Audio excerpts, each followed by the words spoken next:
Camp Fear, the podcast, is a PTL Books and Pathological Inc. production.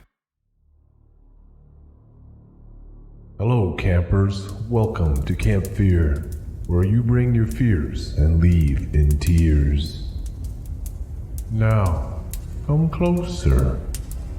No, closer still. Yeah, stay warm here by the fire. I want to tell you a story. You like stories, don't you? I love stories. And do you know what makes the best kinds of stories? The ones that are true. And I only tell true stories. So listen up, because today I'm going to tell you a story about Camp Fear. Welcome back, campers. Sorry to keep you waiting, but sometimes all a good story needs to become a great one is a little added suspense. Wouldn't you agree? No? Well, it's my story time by the fire, so I make the rules. When we left off, our friend Penny received a cryptic message on a cell phone with no signal.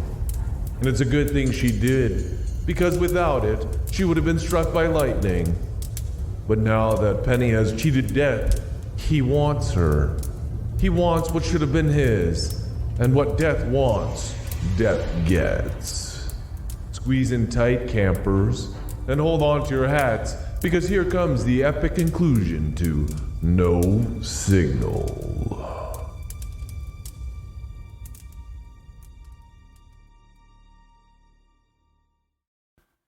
Part 4. Marked for Death. I don't know how you knew about the lightning, Penny, but you weren't supposed to survive. Now you owe me a life. I whip around, eyes wide, blood as cold as ice, expecting to see a hooded figure holding a shining blade. But I don't. All I see is darkness. Penny? I scream as a hand comes down on my shoulder. Penny, what happened? It takes me 3 long breaths to realize that the person speaking to me isn't Death, but Tyler. You seem spooked. Maybe you should come sit down. My chest is tight, my heart racing. At any moment, I expect Death will appear and grab me, but he doesn't, at least not yet. As Tyler leads me back through the woods, I think about what just happened. First, the phone saved me. I have no idea how or why, but the message told me exactly when the lightning was going to strike my tent. A random phone in a random garbage dump with a message specifically for me allowed me to avoid Death. And Death isn't happy. I don't know much about him, but I get the impression that when he wants someone, he gets someone. And the person who Death wants now is me. Tyler and I pass the outhouse and then arrive at the fire, which has since been reignited. I immediately notice that we're not alone. All of the other campers are here, and they're all staring at me. Embarrassed, I tuck my chin to my chest. Everyone, please go back to your tents. Several of the campers look frightened, their eyes darting to my ruined tent, smoldering on the ground. I know tonight has been strange. Strange? Now that's an understatement. But I assure you, the clouds are gone, the skies are clear, and there will be no more lightning strikes tonight. When some of the campers still dragged their feet, Tyler added, We can discuss this further in the morning, but please, you need your rest. This does the trick, and the remaining stragglers made their way to their tents. I do not, however, seeing as I don't have one. Come, sit by the fire. I do as Tyler asks.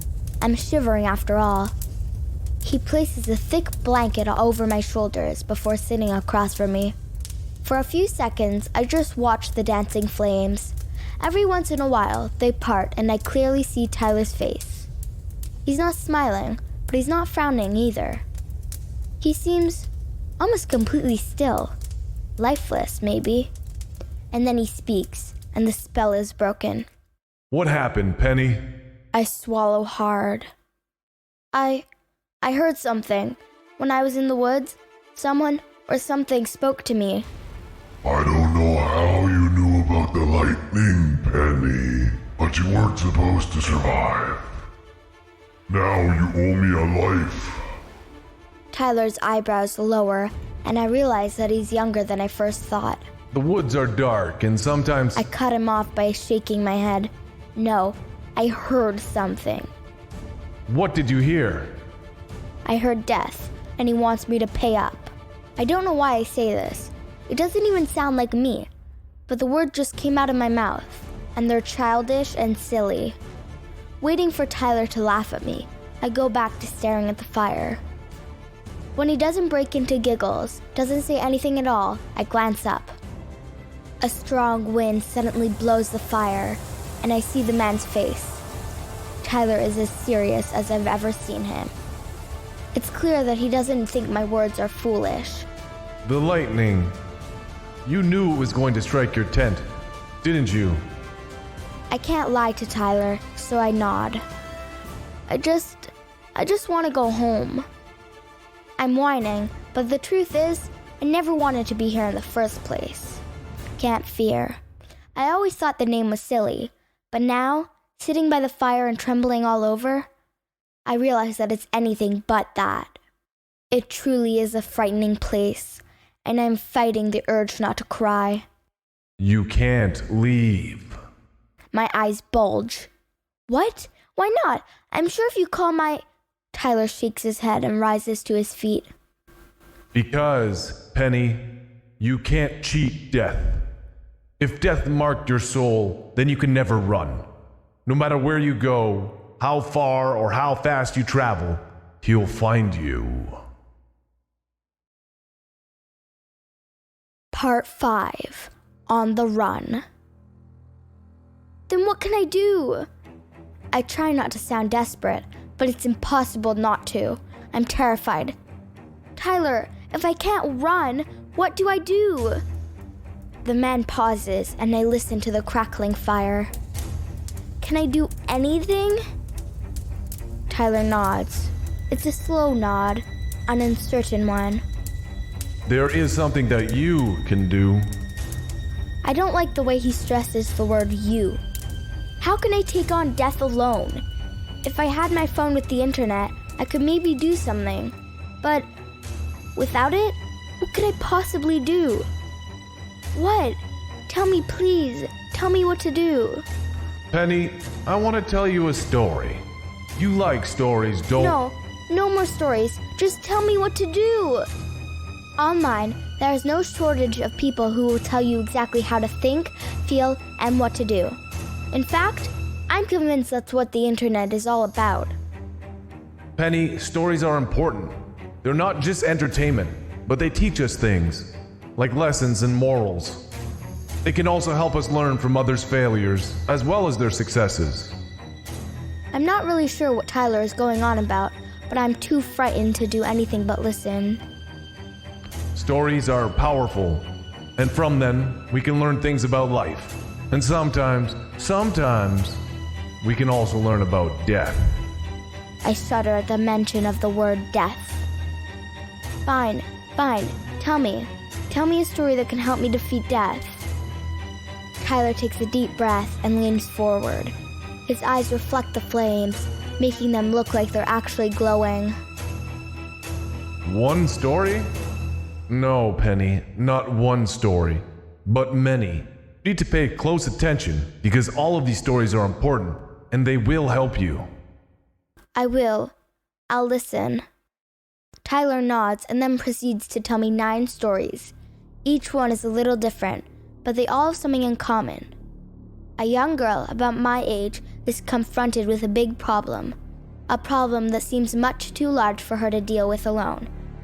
But by using creativity, brains, and intuition, they almost always find a solution. Tyler tells me a story about a girl who finds a necklace, only it isn't hers to keep. He tells me about a girl who always wanted a pet, but her dad won't let her have one, so she finds her own. There's a story about a girl who meets a twin she never knew she had, another about a mysterious book at the museum. One describes a girl who is so desperate to be adopted that she goes into the middle of the woods and stands there, waiting for her new parents. Another still about a young girl who uses a walkie-talkie to speak to her father, only he isn't around anymore. As the hours go by and I continue to listen to Tyler's fascinating and occasionally terrifying tales, I realize that they sound familiar, like I've heard or seen them before. Not from the internet or from a chat group, but in real life. But where? And does it matter?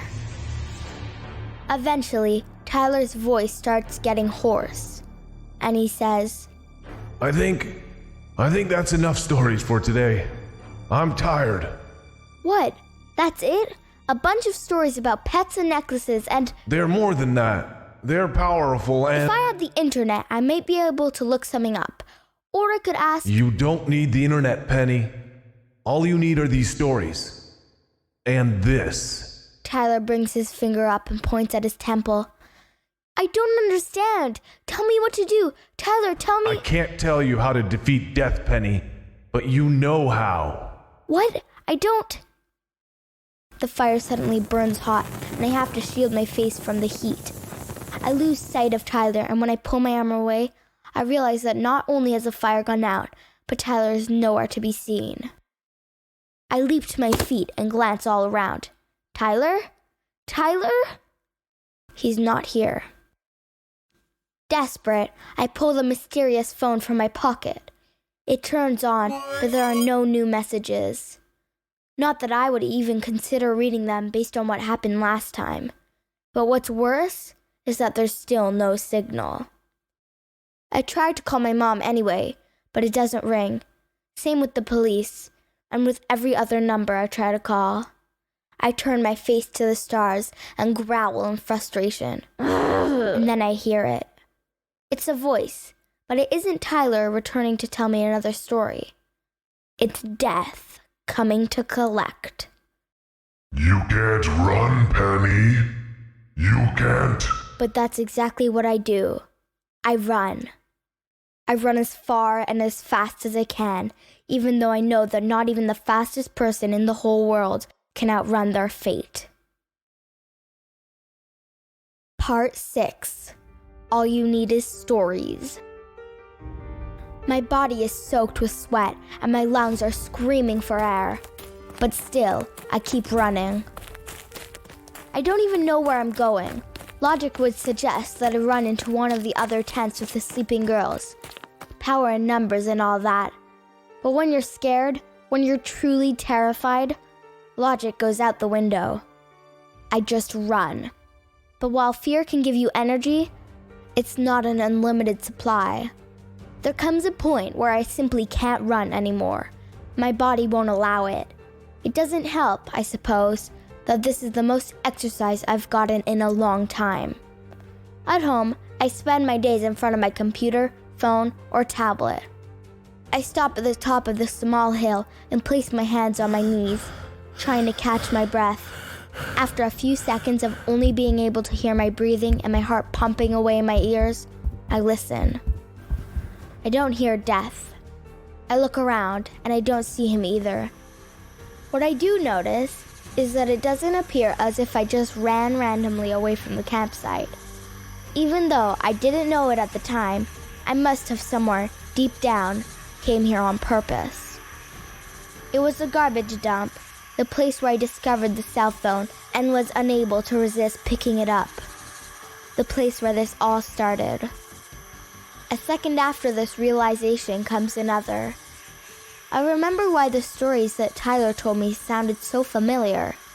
It's because I've seen some of the objects described in the stories here.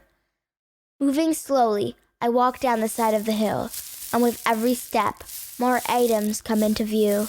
And a smile, something I haven't felt in a long time, begins to form on my lips. I see a mirror, a book, and a necklace. Other items too. My smile grows, and as I come up with a plan to trick Death, I remember what Tyler said. All you need are these stories. Penny, Penny, I'm coming for you. Penny. I shudder, but resist the urge to run again. Penny. I see Death in his long black cloak, moving down the side of the hill in the direction I had come from. He doesn't appear to be walking, but almost sliding, hovering a few inches above the ground. I can't see what's under the hood, but I can see the giant hooked blade glinting in the moonlight. Penny! And that's when he notices me. I'm standing right there, right in front of Death, as he makes it to the bottom of the hill. I'm glad you stopped running, Penny, because you can't outrun me. No one can. I move my hand to my neck and cover the necklace with the green stone that I found on the ground, drawing attention to it. Then I lower my arm. I'm not scared. Death pulls back his black hood to reveal a bleached skull. Okay, I lied. I'm scared, but I don't show it. You will be, and you will give me what is mine. And by that, he means me, of course. It takes every ounce of willpower I have not to move. Even when Death gets close and he stretches out his bony fingers to reach for me, I stand with my feet firmly planted on the ground. Penny. Then Death reaches out and grabs me. Only, when his hand reaches my throat, it doesn't touch skin, because I'm not there. What the? You see, I remembered the story about twins that Tyler told me, and it gave me an idea. An idea that even though something looks like me, it doesn't necessarily make it real.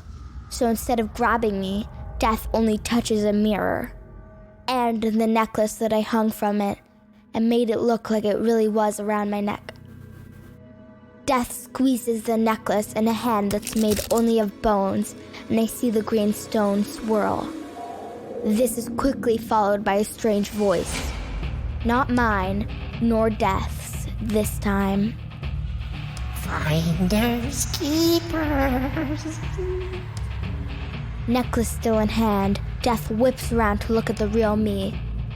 I grab the leathery book at my feet and pick it up. I know what I have to do. I have to read from it. I have to read from the dog-eared page, but there's not enough time. Then, in addition to the strange voice, I hear a buzzing sound. Death is sliding towards me, but the buzzing gets louder. It sounds like a mosquito. No, it can't be one mosquito. It's so loud that it must be thousands. But it is just one. The sound belongs to the biggest mosquito I've ever seen. It's the size of a large dog, maybe even bigger.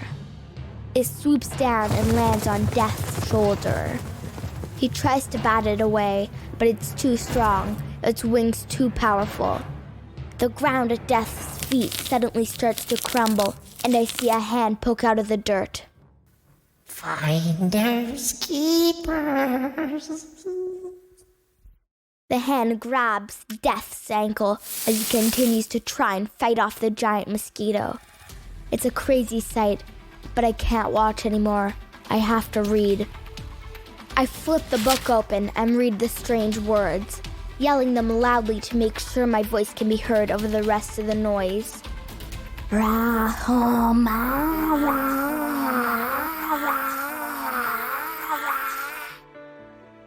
When I'm done, the woods are no longer dark. There's a bright orange and purple glow coming from the mirror. I glance over Death's shoulder, who is struggling to move with the beast from the ground and the mosquito from the sky tugging him in opposite directions. Give me back my necklace. My image is no longer reflected in the mirror. Instead, I see a mummy. An ancient mummy with glowing orange bandages and purple eyes. The mirror ripples, and somehow the mummy steps through the glass. It's whispering something in a language I don't understand, but it's not interested in me. It wants Death.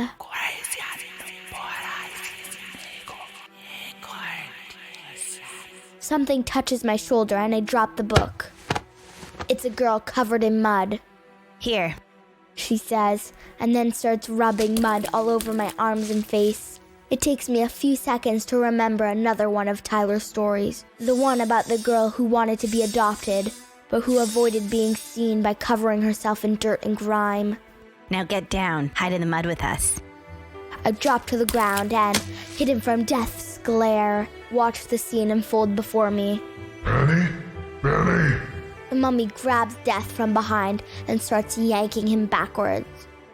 For a second, it looks like he might break free, but then Death yells out a horrible sound and he's pulled 3 different ways at once. Up, back, and down. Penny! No!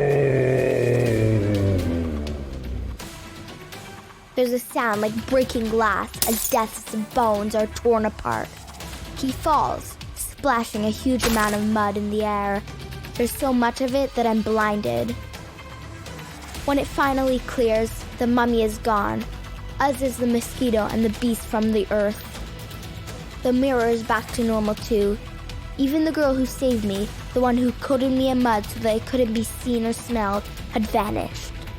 All that remained was me and the echoes of the creatures who had saved me from death.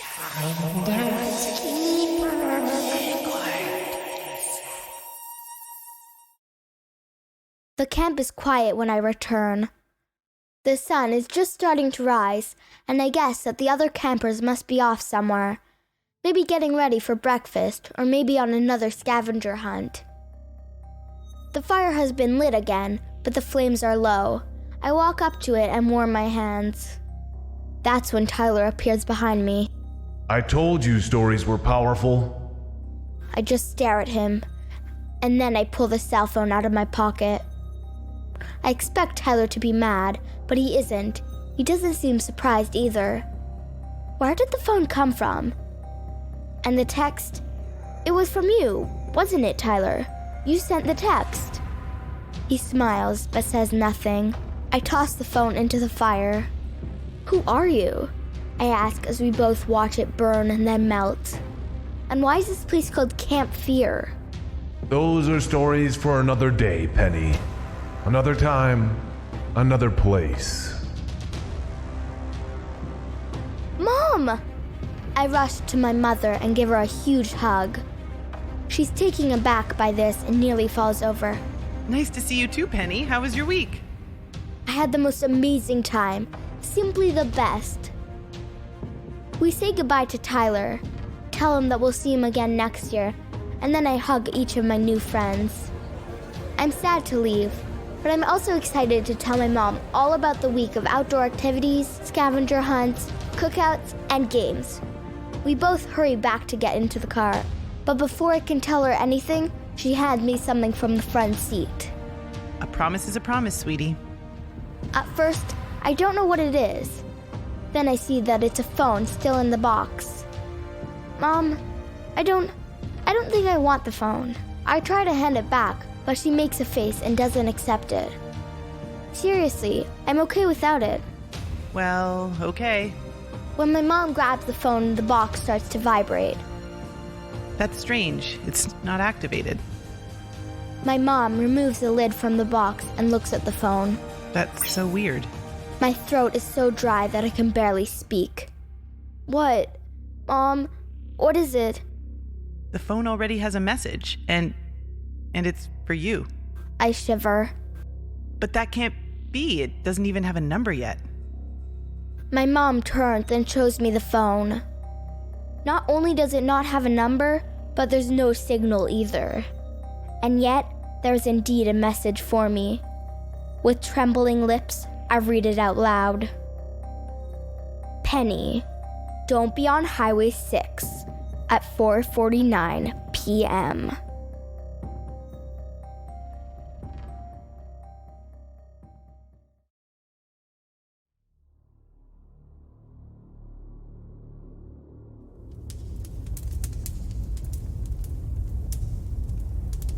All you need is stories. They are a gateway to other worlds. Worlds near and far, imagined and real. They teach us lessons, make us laugh, send a shiver up our spines. But most of all, they make us think and dream. I'm sure I've said this before, but I love stories. And hope your time with me by the fire has made you love them nearly as much as I do. So it is with great sadness that I inform you, campers, that this concludes the first season of Camp Fear. I hope you've enjoyed your stay, because I've certainly enjoyed your company. But this isn't the end. The beauty of reading the last page of a good book is that you can always go back and start from the beginning again, or find another great story to read or listen to. In the fall, we'll be returning with Season 2 of Camp Fear, so stay tuned, campers. Wait, there's one more thing, isn't there? Ah, my name. What is my name, campers? I wish I had more time to tell you that story, but alas, this season has already come to an end. But maybe, just maybe, I'll surprise you with one final tale soon. One story that will make everything about me and Camp Fear crystal clear. Camp Fear, where you bring your fears and leave in tears.